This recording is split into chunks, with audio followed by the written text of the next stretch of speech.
అందరికీ నమస్కారం. తమిళనాడుకి సంబంధించి అన్ని ఎగ్జిట్ పోల్స్ మాత్రం డిఎంకే గెలుస్తుంది అంటే మై యాక్సిస్ ఇండియా అనే ఒక సంస్థ మాత్రం అక్కడ తలపతి విజయ్ ముఖ్యమంత్రి కాబోతున్నాడు, అధికారంలోకి రాబోతున్నాడు అని చెప్పి మాట్లాడుకుంటున్న పరిస్థితి కనబడుతుంది. నిజంగా ఏ విధంగా తమిళనాడుకి సంబంధించి ప్రజలు తమ యొక్క రిజల్ట్ని ఇవ్వబోతున్నారు, ఎవరు ముఖ్యమంత్రి కాబోతున్నారు, అసలు దీని మీద ఆయన విశ్లేషణ అండి. ఈ విషయాలు మనతో మాట్లాడడానికి చలసాని శ్రీనివాస్ గారు ఉన్నారు. సార్తో మాట్లాడదాం. నమస్కారం సార్. నమస్కారం, అందరికీ నమస్కారం అండి. సార్, అంటే వెస్ట్ బెంగాల్ తర్వాత మళ్ళీ అంత ఉత్కంఠ ఉన్న స్టేట్ ఏదైతే ఉందంటే తమిళనాడు సార్. తమిళనాడుకి సంబంధించి మ్యాక్సిమం అక్కడ డిఎంకే అధికారంలోకి రాబోతుంది, అక్కడ వాళ్ళకి ఒక ప్లస్ ఉంటుంది అని కూడా మీరు కూడా మాట్లాడిన పరిస్థితి సార్. ఇప్పుడు చూస్తే ఎగ్జిట్ పోల్ తర్వాత విజయ్ అధికారంలో రాబోతున్నాడు అంటూ కొన్ని సర్వే సంస్థలు చెప్తున్నాయి. అలాంటి పరిస్థితి అసలు అక్కడ ఉందంటారా సార్? నా ఉద్దేశం ప్రకారం 2/3 వంతులు కాదు, 90%, 85 నుంచి 90% డిఎంకే అధికారం కజగం కూటమి, వామపక్షాలు డిఎండిఎంకే ఎండిఎంకే అన్ని కలిపిన కూటమితో అధికారంలోకి వచ్చే అవకాశాలు కనపడుతుంది. ఓకే, అక్కడైతే తర్వాత నెక్స్ట్ ఏమైనా ఛాన్స్ ఉంటే అన్నాడీఎంకేకి ఒక 5-7% ఛాన్స్ ఉండాలి. విజయ్ గారు మాత్రం రావడానికి ఓన్లీ ఇంకో 5% ఛాన్స్, కానీ అసంభవం అని చెప్పలేను రాజకీయాలు. ఎందుకంటే నేను ఆల్రెడీ రాశాను ఎలక్షన్స్ అప్పుడు కూడా. మా మిత్రుడు రవీంద్ర గారు చెన్నైలో ఉంటాడు, ప్రముఖ న్యాయవాదులు అంతా. వాళ్ళ ఇంట్లో దాదాపు 8 మంది పనిచేస్తారు. ఓకే, వాళ్ళ ఇంట్లో లేడీస్ ఇంకా 2 ఉన్నారు. మొత్తం 10 మంది ఓటింగ్కి వెళ్ళి వచ్చారు. 10 ఓట్లలో 8 ఓట్లు విజయ్ గారికి ఇచ్చారు.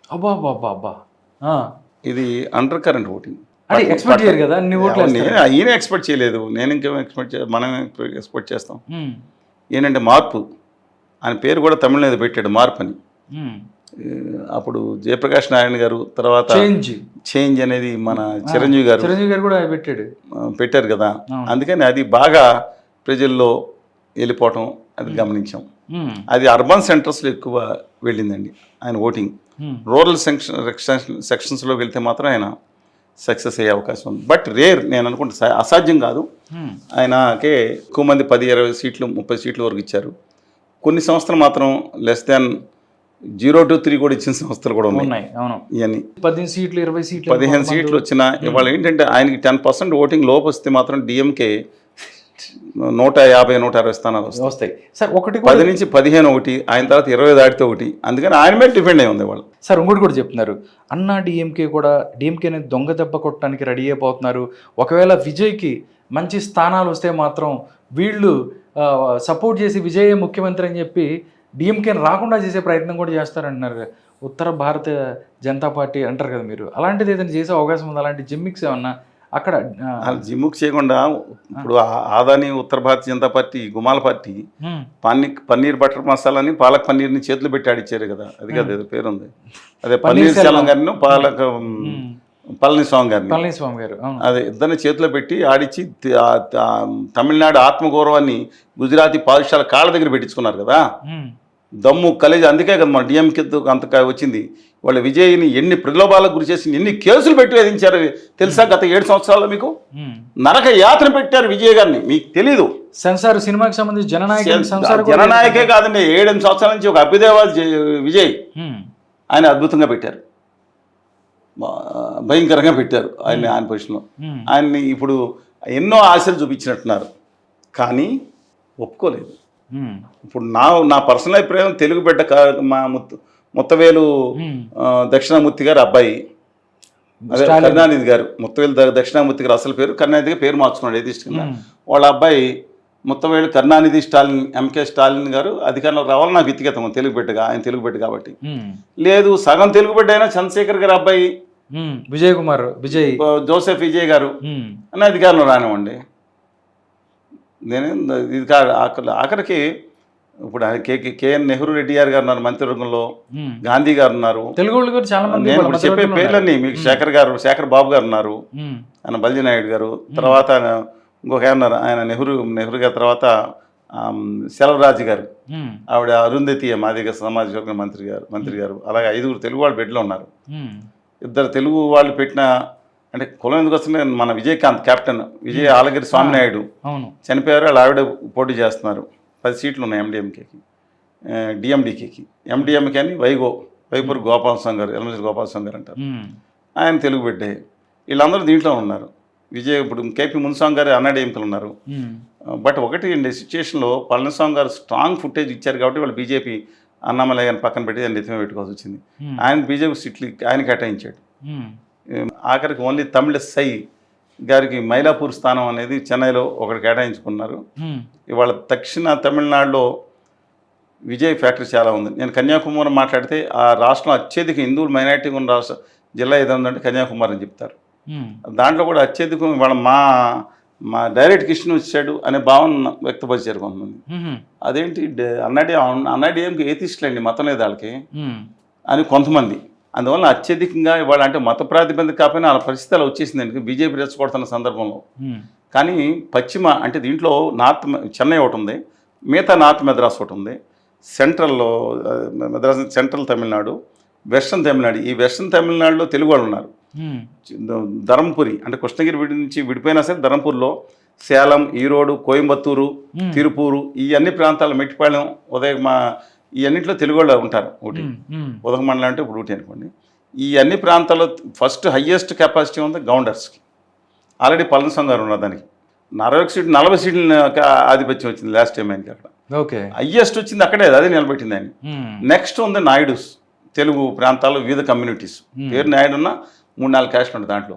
చంద్రబాబు నాయుడు గారు తీసుకెళ్ళి తెగ తిప్పారు అక్కడ నాయుడు అనగానే 2 కలిసి. అందుకని అక్కడ కొంత సస్టైనబుల్ అవుతుంది వెస్ట్రన్ తమిళనాడు చెన్నైలో. బట్ అన్ఫార్చునేట్లీ ఒకటి చెప్తాను, ఎందుకు తీసుకెళ్లారో ఆ చంద్రబాబు నాయుడు గారు రమ్మనగానే ఎందుకు వెళ్ళిపోతున్నారో, తన ప్రతిష్టను ఎందుకు తాకట్టు పెడుతున్నారో అక్కడ అర్థం కాదు. ఒకటి స్టాలిన్ గారు ఆయన నాకు ఇష్టమైన రాజకీయ నాయకుడు 90 ఏళ్ళు ఎవరున్నారు ప్రపంచంలో అంటే చంద్రబాబు నాయుడు పేరు చెప్పాడు ఆయన. ఇప్పుడు ముఖ్యమంత్రి ఉండే వేరే సంగతి. ఆ తర్వాత ఆయన వెళ్ళటం, ఆ విజయ్ గారేమో జగన్ గారు ఫోటో పట్టుకున్నట్టు ఆయన పెడతాం.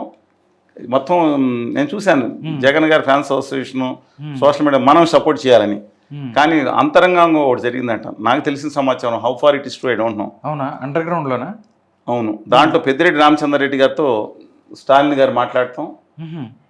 నేను చెప్పింది how far it is Peddireddy గారిని అడగండి, తర్వాత ఎప్పుడు నా జీవిత కథ రాస్తే ఆయన నిజమైతే రాస్తారు. ఇప్పుడు ఎప్పుడు చెప్పరాను, ఇంకో 10 ఏళ్ళు వెయిట్ చేయండి.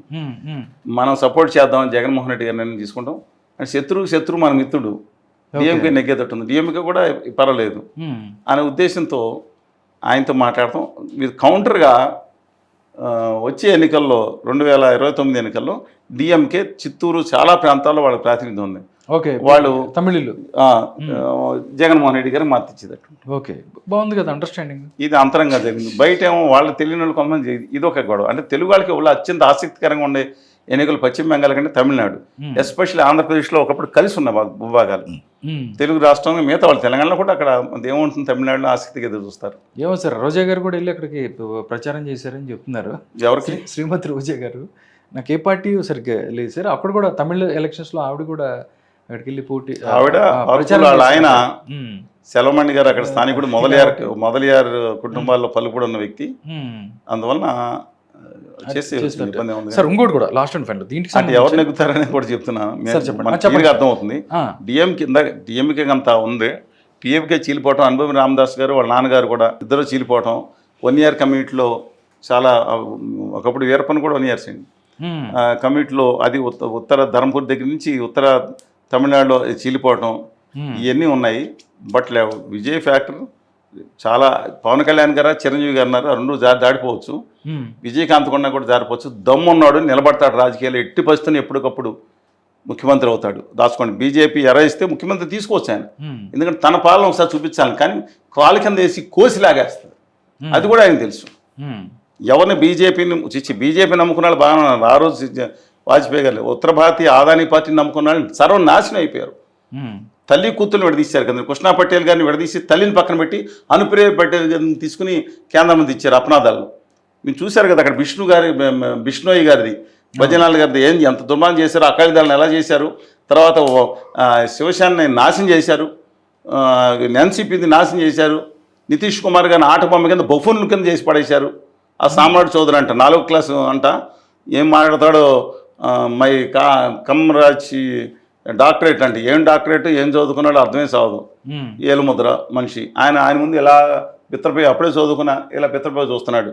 ఎవరు ఒక బఫూన్ చేసినట్టు చేసేసారు వీళ్ళు. ఓకే. రేపు పొద్దున ఆంధ్రప్రదేశ్లో కూడా మీకు ఎవరికీ కూడా చెప్తున్నాను, ఎవరిని వదిలిపెట్టదు ఉత్తర భారతీయ జనతా పార్టీ.